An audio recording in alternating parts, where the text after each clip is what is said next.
Okay, so I want to talk about like teenage love and the false expectations and the false hope that you have in your life growing up because I think a lot of kids, a lot of young people, a lot of even older people, they had, once this expectation that their lives were going to be great, that something awesome was going to happen, that right around the corner success was waiting for them, that just their life was supposed to be something beautiful and all that. But it's just not reality. You just grow up and you start seeing that everything just is not really how they told you it was. It's really completely shitty. It's pretty terrible actually. And I think that that kind of expectation that gives you so much false hope for your life, it drives you forward. It motivates you to do certain things because you believe that you're actually going somewhere. You believe that there's a purpose and that there's a reason for your actions, and it definitely drives you forward. It's a huge tool for people to have a motivation, to have a reason for what they're doing, to have people keep people suffering and keep them working, keep them doing whatever, because they believe there's something genuinely a goal. They believe they're going somewhere. There's a path for them, but it's really just plainly not true. I mean, life isn't a story. It's not a movie. It's nothing like that. Life is just random events, and most of the time, if not all of the time, they're just terrible events, just terrible stuff, boring stuff. There's nothing good. It becomes just very painful at some point, and I think this entire set of expectations, all this vision of a better future that you had probably when you were a kid, that was broken now. I think a lot of this kind of false hope, these expectations, I think they came from media because nowadays all the kids are getting raised by media. They're getting raised by the TV, by the internet, by YouTube, by whatever.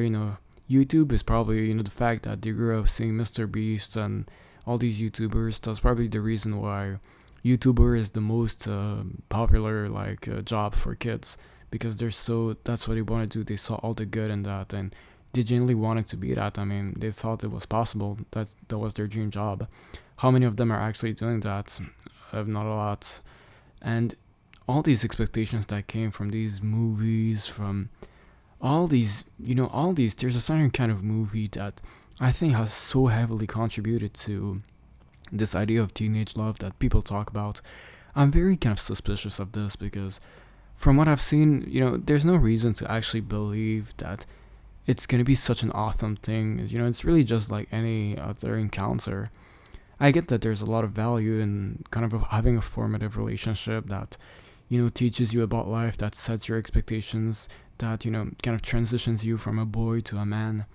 But it's really not all that. I mean, tons of people have had relationships early on in life and things like that, and it hasn't really had much of an impact. I mean, they don't really think much about them. I wouldn't say it's really changed them much. Most of these relationships are really underwhelming. They're pretty terrible. In fact, people have no idea what they're doing at that age.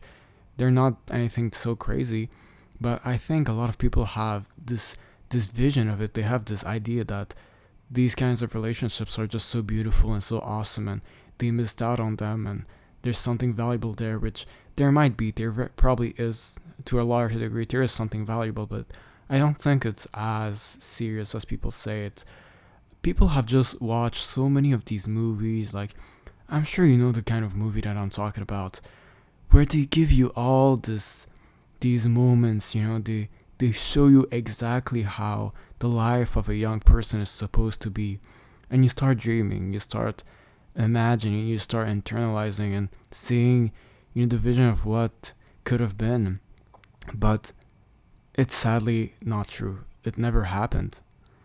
And it's never gonna happen because these kinds of things don't really happen, or at least happen in a very limited capacity. And all you can do is dream, and you're just stuck with these false expectations that your life was supposed to be awesome, that was supposed to be this fulfilling thing. That's when so many people feel like losers, even at a young age. They feel like they failed, like they never managed to fulfill that dream, that burning dream that they've been having since they were a kid, and especially when they had terrible lives as kids.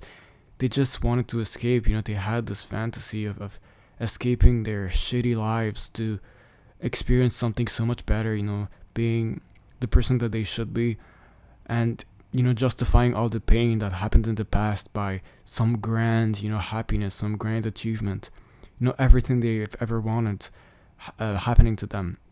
It would justify all the terrible life that they had. It would make it, go away. It would make it feel like it wasn't even there. So it's very easy to latch on these stories, to these ideas, to kind of this vision what that you're sold as a kid, especially with social media now. I can't imagine how a lot of kids even in the future are gonna feel about stuff because you can even see these kids nowadays, all the boys who want to be rich and want to be all that. That's probably a lot of the red pill and all this stuff. It's probably a manifestation of all these broken dreams from kids who had pretty bad families. A lot of families, well, nowadays are really terrible. There's no support. The parents are irresponsible. The parents are weak. So a lot of these kids have terrible families, and they have this fantasy of achieving a great life and having people appreciate them. That's generally what they're seeking. They want validation. It's a core human need. And they have this fantasy of having all these people loving them. But they don't realize that, first of all, this fantasy, it's not achievable. Probably, it's pretty much completely impossible. And all the things that they should have had, all this kind of appreciation and love and admiration that they're seeking with these visions and these dreams and these stories that they've appreciated in the past and that they admired, all this love and appreciation and care, it should have came from their parents. It should have came from their families. It should have came from their friends and good people in their lives, their communities. But that doesn't exist. It's just not there. It's not there for almost all of us, for pretty much everybody. And it's a tragic reality that the world has become like that. The world has always been a place of pain and suffering, but very often, at least you could rely on your own family. You could rely on the people living next to you to, work with you and at least appreciate you to a degree for the good things that you're doing. But nowadays, people are just completely lost. They don't know who they are.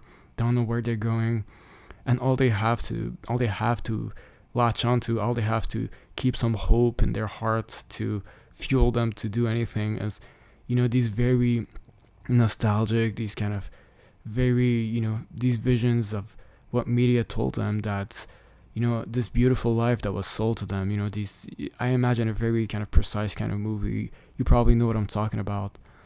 This is what people have, and this is what's created them. This is what's raised them. This is the myth that have made their psyches and their dreams. This is what constitutes their dreams, and they're left in this extremely tragic state where they just will never have what they always wanted, and me included. So yeah.